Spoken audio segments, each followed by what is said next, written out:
नमस्कार, आप देख रहे हैं ब्रेकिंग बिहार। आज प्रधानमंत्री मोदी के आवास पर अहम बैठक चल रही है। इस बैठक के विषय में भी बात करेंगे, बिहार की राजनीतिक स्थिति के बारे में भी बात करेंगे। अभी हमारे साथ हैं राष्ट्रीय लोक जनशक्ति पार्टी के राष्ट्रीय सचिव, मीडिया प्रभारी मयंक मौली जी। मयंक मौली जी, आज जो बैठक हो रही है पीएम मोदी के आवास पर, कहा जा रहा है कि सुबह 10 बजे से लेकर के 4 बजे बैठक समाप्त होगी। प्रधानमंत्री मोदी यदि 6 घंटे तक बैठक कर रहे हैं, क्या 2024 की तैयारी है? देखिए, देश के यशस्वी प्रधानमंत्री जी का कार्यशैली क्या है ये पूरा देश जानता है। वो अक्सर मतलब कहिए कि अपने मैराथन कार्यों के लिए और मैराथन बैठक के लिए जाने जाते हैं। तो देश, ठीक है, आपका कहना सही है कि अब देश चुनावी मोड में भी आ रहा है, तो सरकार जो होता है अब बचे खुचे कामों की समीक्षा हो। हालांकि पिछले 9 वर्षों में काम जितना हुआ है वो तो खैर सबने किसी से छुपा हुआ नहीं है, विश्व के पटल पे है। मगर जो भी काम अभी बच गए हैं विकास के कार्य, उनको तेजी प्रदान करने के लिए, उनको गति प्रदान करने के लिए आज जो, जैसा आपने भी कहा कि आज मैराथन बैठक चल रही है, वो भी संडे के दिन चल रही है, तो इससे एक अच्छे परिप्रेक्ष्य में लेना चाहिए। ये इसमें कोई बुराई नहीं है और ये देश के समग्र विकास के लिए एक ठोस पहल है। मयंक जी, कहा जा रहा है कि 4 मंत्रालयों को छोड़ करके, रक्षा है, वित्त है, पर्यटन है और विदेश मंत्रालय को छोड़ करके सभी मंत्रालयों की, इन 4 को छोड़ करके सभी मंत्रालयों में 50% में फेरबदल हो सकता है। अब देखिए, वो तो प्रधानमंत्री जी का विशेषाधिकार है। प्रधानमंत्री जी मंत्रिमंडल में फेरबदल करते हैं या नहीं करते हैं, कोई किसी को नवाजा जाता है उनके अच्छे कार्यों के लिए, तो ये तो पूरी तरीके से माननीय प्रधानमंत्री जी का विशेषाधिकार है। यस, रिपोर्टिंग होती है, कार्यों की समीक्षा होती है, होना भी चाहिए। एक स्वस्थ लोकतंत्र में और एक प्रजातांत्रिक देश में कौन क्या विकास के कार्यों में क्या गति दे रहा है, किसका क्या योगदान है, उसकी समीक्षा होती रहनी चाहिए। ये पूर्ववर्ती सरकारों वाला जो हिसाब किताब होता था कि गठबंधन दल के हिस्सा हैं और कौन किसकी सत्ता में जितनी भागीदारी है, उस हिसाब से वो, जिसको राजनीति में पौवा शब्द कहते हैं, कि वो पौवा है तो हम पे कोई आँच नहीं आ सकती है। हम कहिए कि शुक्रमंद हैं कि इस सरकार में वैसा कुछ नहीं है। नाम से मतलब नहीं रखता है, आप काम क्या करते हैं उस पर डिपेंड करता है। तो इसकी तो मैं प्रशंसा करता हूं कि हाँ, ऐसा होना भी चाहिए, हो रहा है तो अच्छी बात है। आपके राष्ट्रीय अध्यक्ष जो केंद्रीय मंत्री भी हैं पशुपति कुमार पारस जी, लगातार उनका कद जो है इंडिया में बढ़ते जा रहा है। आपने देखा होगा कि जिस प्रकार से गयाना के राष्ट्रपति से फूड प्रोसेसिंग के क्षेत्र में उन्होंने मीटिंग किया, और इन दिनों कभी पटना, कभी हाजीपुर, कभी रांची नौकरियां बांट रहे हैं। प्रधानमंत्री मोदी के विशेष टीम में शामिल हो गए हैं पारस जी। जी, ये देखिए, जैसे हमने अभी पहले ही कहा कि जो अच्छा काम करता है, माननीय प्रधानमंत्री जी का विशेष स्नेह और विशेष कहिए कि जो आशीर्वाद है उनको मिलता है। हमारे मंत्री जी और हमारे राष्ट्रीय अध्यक्ष आदरणीय श्री पशुपति कुमार पारस जी जब से मंत्रिमंडल में शामिल हुए हैं, एक जो कहिए कि अपने मंत्रिमंडल के साथियों के, युवा साथियों से भी ज़्यादा ऊर्जावान तरीके से वो जिस कदर काम कर रहे हैं और जिस शिद्दत और जिस ईमानदारी और लगन के साथ कर रहे हैं, उसकी प्रधानमंत्री जी ने भी उसकी कहिए कि प्रशंसा की है और उन्हें अपने कहिए कि कोर टीम का हिस्सा बनाते हुए कई बहुमूल्य जगह पे, जहाँ पे अपने आपको प्रतिनिधित्व करने की ज़रूरत हो, जैसे अभी रांची में नौकरी बांटने वाली बात हो गई हो, चाहे भारत की तरफ से संधि करने वाला जो प्रस्ताव था गयाना के राष्ट्रपति जी से, और भी विभिन्न मुद्दों में जिसमें भी कहिए कि ज़रूरत थी, तो माननीय प्रधानमंत्री जी ने हमारे नेता पे अटूट विश्वास दिखाया है, जिसके लिए कि उनका बहुत बहुत आभार। ये बीच में जो भ्रामक खबरें चल रही थी कि इनको रिप्लेस किया जा सकता है, वैसे में प्रधानमंत्री मोदी की और नज़दीक जाते दिख रहे हैं पशुपति पारस। ये स्वतः जवाब मिल गया है कि प्रधानमंत्री मोदी जी का विश्वास जो है वो किस कदर विरोधियों का मुंह बंद हो गया। विरोधियों का मुंह बंद हो गया। देखिए, हम हो, चाहे हमारे नेता हो, हमारा दल है, चाहे माननीय प्रधानमंत्री जी हो, हम लोग कार्य पे ध्यान देते हैं। राज्यसभा सांसद सुशील मोदी ने कहा है कि मुख्यमंत्री नीतीश कुमार, लालू प्रसाद यादव जो विशेष राज्य के दर्जा की मांग कर रहे हैं, एक ऐसा समय था लालू प्रसाद यादव की केंद्र में क्या स्थिति थी, मुख्यमंत्री की क्या थी, उस समय लोग भूल जाते हैं और जब कुछ नजर नहीं आता है तो इसका राग अल्पाना शुरू कर देते। देखिए, विशेष राज्य का मुद्दा जो है, अब मतलब क्या कहा जाए, ये एक ऐसा मुद्दा बना रखा है इन्होंने बेवजह का, जो कहिए कि जब भाजपा के साथ जब सरकार थी, माननीय प्रधानमंत्री जी ने अभी जितने करोड़ लाख पैकेज का जो कहिए जो अनुदान बिहार को दिया, अभी वही राशि ठीक से खर्च नहीं हो पाई है। आप जैसा जानते हैं, आप एक प्रबुद्ध पत्रकार हैं, हर फाइनेंशियल ईयर के एंड में जो केंद्र सरकार से जो आवंटित राशि होती है, अगर उस राशि का कहिए कि निस्तारण जो विकास कार्यों में अगर नहीं होता है तो उन्हें फिर वापस करना पड़ता है। तो बिहार सरकार से तो राशि जो विकास निधि जो है वो वापस लौट जाती है, क्योंकि यहाँ पे वो खर्च नहीं हो पाती है। खर्च करने का जो प्रोसीजर है वो पूरा ही नहीं हो पाता, मापदंडों पे सरकार हमेशा फेल रहती है।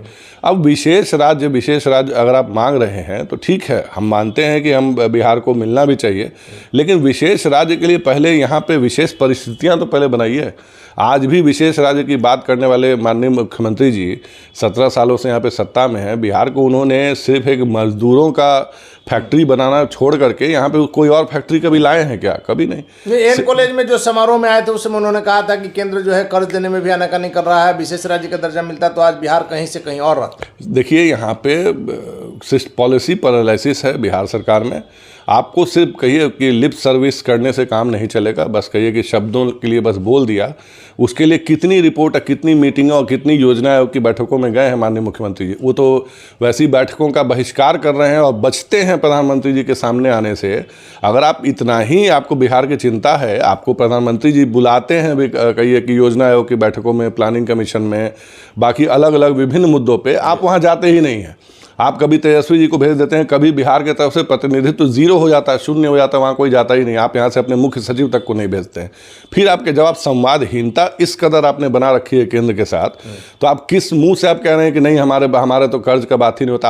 आपने कर्ज लेने के लिए जो ग्राहक को बैंक तक खुद जाना पड़ता है, आप अपना रिपोर्ट देते हैं, KYC देते हैं, आप खुद जा ही नहीं रहे हैं। आप कमरे में बैठ करके आप बोल रहे हैं, आप ये करने मार्ग से नहीं हमको तो नहीं देते हैं। आप गए कब सर? आपको तो इतने बुलावा दिया गया है विगत, अभी लगता है हाल फिलहाल में भी हुआ है, जो गृह मंत्री वाली जो बैठक जो थी देश के सभी गृह मंत्री वालों में, गृह मंत्री आप हैं बिहार के, या तो आप गृह मंत्री आवंटित कर दीजिए तेजस्वी यादव जी को।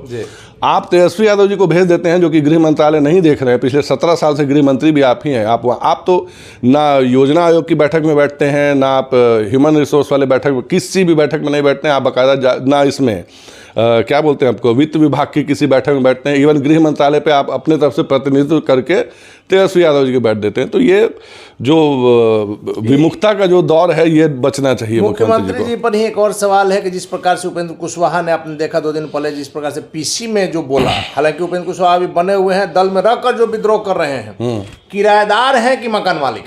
देखिए किस चीज की लड़ाई है, किस हक की बात हो रही है? देखिए, आज से ठीक 3 साल पहले, अभी मैं कल एक पोस्ट देख रहा था, ठीक 3 साल पहले 2020 में कल ही के दिन उन्होंने यही सेम डायलॉग दिया था PK के लिए।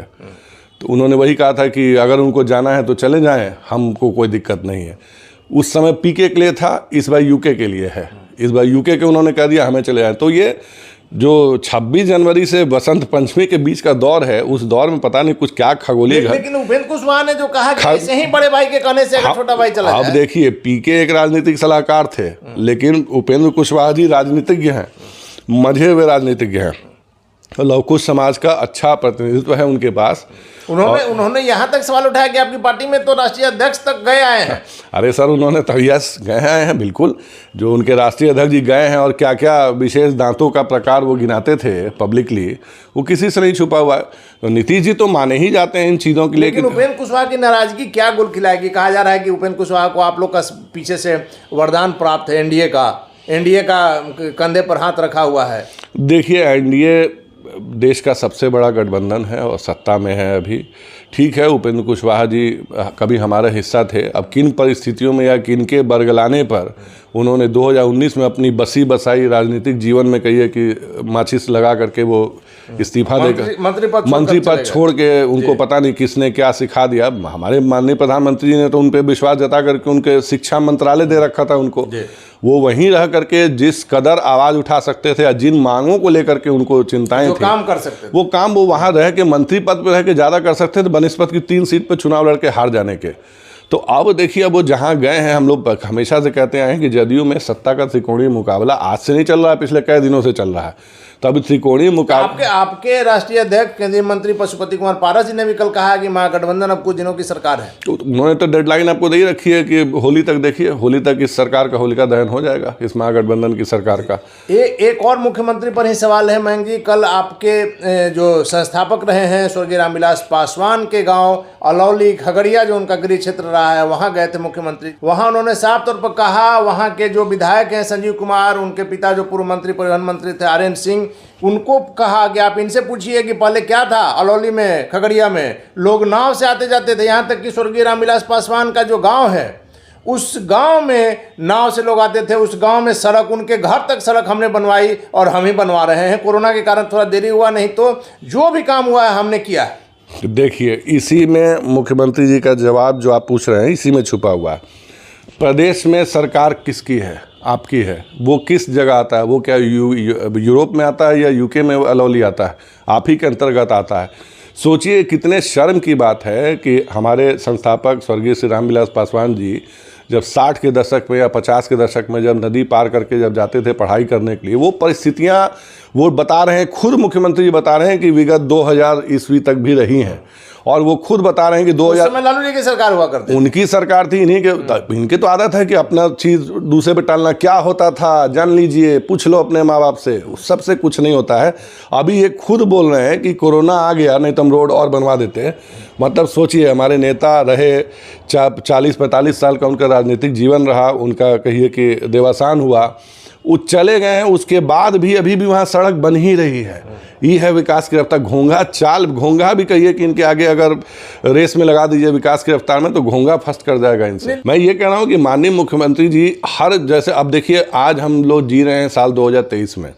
दुनिया और देश जो है आज तरक्की में किस मुकाम को हासिल कर चुका है। हम बिहारी लोग किस मुद्दे पे बात करते हैं? सड़क दे दिए, पानी दे दिए, साइकिल दे दिए, किताब दे दिए, बिजली सब जगह है। अब बिजली दे दिए। अरे सर, ये मूलभूत आवश्यकताएं हैं। 2023 पहले हो जाना चाहिए। 2023 में भी हम बिजली, पानी, सड़क को ही अगर विकास का पैमाना मानेंगे तो हम जीवन में केवल बस यहाँ से मजदूर ही उत्पादन करते रह जाएंगे और कुछ नहीं कर सकते। आपका कहना है कि स्वर्गीय पासवान के लिए पूरा देश था, इसलिए उन्होंने अपने गाँव घर पर ध्यान नहीं दिया? नहीं, बिल्कुल से नालंदा को सिर्फ मान के चलते हैं। हमारे नेता ने वहां पे जो उस जगह, जब देखिए हाजीपुर उनके संसदीय क्षेत्र को उनके नाम से जाना जाता है, वहां उन्होंने विकास किया। वहां तो वो पैदा हुए, आप खुद वहां गए हैं, उसमें जाकर के आपने देखा है कि आसपास का कितने लोग हैं वहाँ पे जो कहिए कि मतलब उनको देवता की तरह पूछते हैं। सब परिवारों के लिए कुछ ना कुछ जो भी हो सकता है, रोजगार के साधन हो या जो हो, उपलब्ध करा करके उन्होंने मतलब अनगिनत लोग हैं, मतलब कहिए गिनती के लोग नहीं है जिनके परिवार का उद्धार कहिए कि हमारे स्वर्गीय संस्थापक आदरणीय मोबाइल उन्हीं की देन है। मोबाइल उन्हीं की देन है। अभी जो ये जो अनाज जो चल रहा है, जो 80 करोड़ लोगों को जो अनाज मिल रहा है, जो अभी तक मिल रहा है, वो किसकी देन है? वो योजना उनकी one nation one ration card किसकी योजना थी? से पहले उन्होंने बहुत, अरे सर आप गुजरने के बाद देखिए, जेपी के निधन के बाद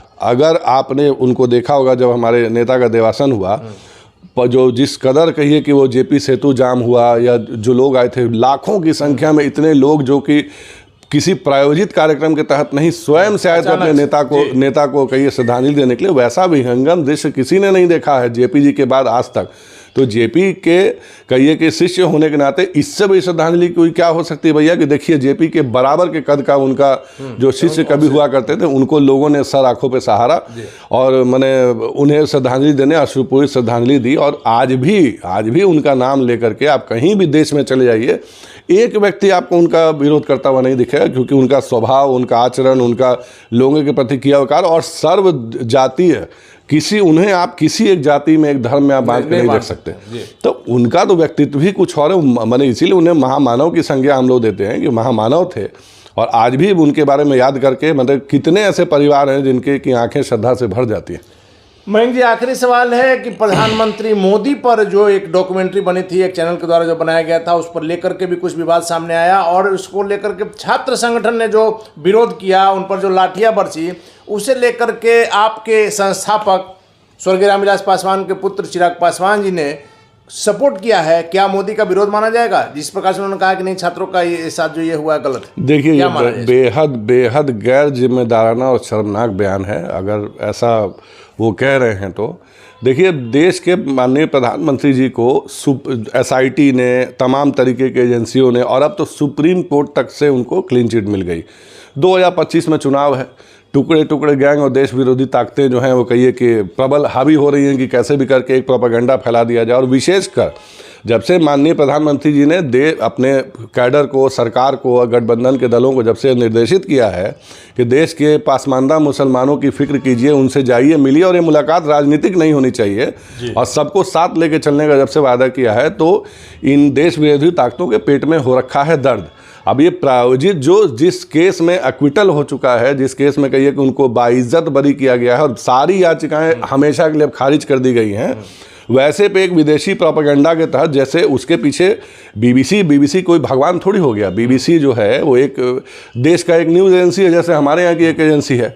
तो बीबीसी को कहिए कि आधार बना करके जो लोग नाच रहे हैं, जो लोग कहिए कि प्रोपेगेंडा फैला रहे हैं, देश का सौहार्द बिगाड़ रहे हैं, बीबीसी के पेट में दर्द क्यों नहीं होगा? आज भारत ने आर्थिक शक्ति के रूप में यूके को पीछे पछाड़ दिया है, उनके देश को पीछे कर दिया, जिनके कभी हम गुलाम थे, उपनिवेश थे उनके, तो कहिए हम नहीं 100 देश उसमें थे। तो आज हम लोग आर्थिक रूप से कहिए कि यूके से आगे हो चुके हैं, उनको दर्द है इस बात का। और मोदी जी के प्रति तो एक हमेशा से कहिए कि एक बाइपोलर एक्टिविटीज़ तो होती नहीं है भैया, एक हेटरेट जो है उनके लिए वो तो इन देश विरोधी ताकतों में है ही।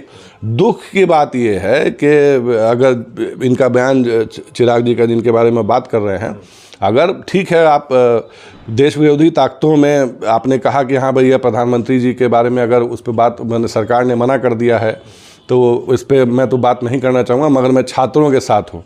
तो सर ये दोहरी नीति कैसे हो सकती है? लेकिन मोदी जी के हनुमान माने जाते हैं चिराग पासवान, हर संकट में चिराग पासवान साथ में खड़े रहे। वैसे में इन बातों को नहीं लगता है कुछ घुमा फिरा कर? नहीं, आपको नहीं लगता है कि अगर आप मोदी जी के हनुमान आप उनको कह रहे हैं तो आप संकट में लाने का काम कर रहे हैं अपने नेता के लिए, अपने प्रधानमंत्री के लिए, या उस गठबंधन के शीर्ष नेता के लिए जिस गठबंधन का आप आगे चल के अपने आप को मंत्रिमंडल में सदस्य देखना चाहते हैं? आपका समर्थक उसके लिए दिन रात प्रार्थना कर रहे हैं। एक तरफ तो आप कह रहे हैं कि नहीं हम सरकार के निर्णय के साथ हैं, लाइन वहीं स्टॉप हो जानी चाहिए। चलिए, ये ऐड ऑन करके कि नहीं मैं उन छात्रों के साथ हूं, मुझे उन छात्रों की परवाह है, उनके साथ व्यवहार गलत हो रहा, मतलब कि आप उनके साथ खड़े हैं। और खड़े के वो छात्र कैसे हो सकते हैं? शर्जील इमाम जो उपद्रवी है जी, नहीं, शर्जील इमाम उसी गैंग का छात्र था, आज कानून ने उसको अंदर कर रखा है। कन्हैया कुमार वहीं आज तक वो छात्र माने गए थे। एक और उनके एक साथी थे जिनका नाम भूल गया, वो आज तक देश में ये देश विरोधी ताकतें जो थी जेएनयू, उन्हीं के कुछ और जो बचे खुचे जो कहिए कि उनके जो लाल सलाम ब्रिगेड के जो लोग हैं या जो भी देश को तोड़ने वाले लोग हैं, उनके समर्थन में अगर आप ये कहते हैं कि नहीं उनके साथ बुरा हो रहा है और मैं इसके लिए आवाज़ उठाऊंगा, तो स्थिति स्पष्ट है कि आपकी विचारधारा और आपकी श्रद्धा जो है वो देश में के प्रधानमंत्री के लिए नहीं है, बाकायदा उन लोगों के लिए आपका दिल धड़कता है। इसलिए इन चीज़ों पे अगर ये बयान अनायास निकल गया है, मैं नहीं कह रहा हूं कि उन्होंने जानबूझ के दिया या क्या, हो सकता है अनायास निकला हो, तो उन्हें चीज़ों को स्पष्ट कर देना चाहिए, क्योंकि इससे संदेश गलत जाता है। मुझे नहीं लगता है कि कल कई जगह इस तरह की खबरें चली हैं, मैंने भी देखा है उन खबरों को। मुझे नहीं लगता है कि देश का कोई भी नेता हो, विशेषकर हम बिहारी लोग खासतौर पर, कोई भी देश विरोधी ताकतों के साथ, चाहे वो स्टूडेंट के ही छद्म में क्यों ना हो, उनका साथ कभी नहीं दे सकता। मयंक जी आखिरी सवाल हमने कहा था, लेकिन चूंकि अभी ये बात से एक प्रश्न निकल आया है मेरे जहन में, इसलिए उसका भी हम चाहते हैं कि आप उसका निराकरण कर दीजिए। चिराग पासवान के केंद्रीय मंत्री बनने की बात लगातार आप भी सुन रहे हैं, कई महीनों से चल रही है, जेट सुरक्षा भी उन्हें उपलब्ध कराया गया है। आज जो मंत्रिपरिषद की बैठक हो रही है, इसमें समीक्षा की भी बात आ रही है, 50% मंत्रालयों चिराग पासवान मंत्री बनेंगे या फिर यह मामला टल जाएगा? अब देखिए इसमें मैं कौन होता हूँ बोलने वाला? आप लोग एनडीए का मजबूत साथी हैं, आपके राष्ट्रीय अध्यक्ष में अच्छी भूमिका। अब अगर मैं उसी पे आप ही से एक सवाल पूछूं कि अगर वो उन्हें भी पता होगा, जैसे जैसे आपको पता है कि आज मंत्रिमंडल का बैठक है, मंत्रिमंडल के बैठक की ठीक पूर्व संध्या के पहले अगर आप टुकड़े टुकड़े गैंग के साथ खड़े होने का अगर आप इशारा देते हैं, तो इशारा स्पष्ट है कि स्थितियाँ किस ओर जा रही हैं। मुझे इससे ऊपर कुछ नहीं कहना। चलिए, तो इशारा स्पष्ट है, स्थितियां किस ओर जा रही है। हालांकि मुख्यमंत्री नीतीश कुमार ने कल जो खगड़िया में बोला है, उस पर मयंक मौली जी का साफ तौर पर कहना है कि स्वर्गीय रामविलास पासवान महामानव थे और उनके विकास को देश याद रखेगा। जिस प्रकार से हाजीपुर में उन्होंने काम किया है वह अद्भुत है। हालांकि मयंक मौली के दावों में, इनकी बातों में कितनी सच्चाई है, तो आने वाला वक्त बताएगा। फिलहाल आप बने रहे ब्रेकिंग बैक से।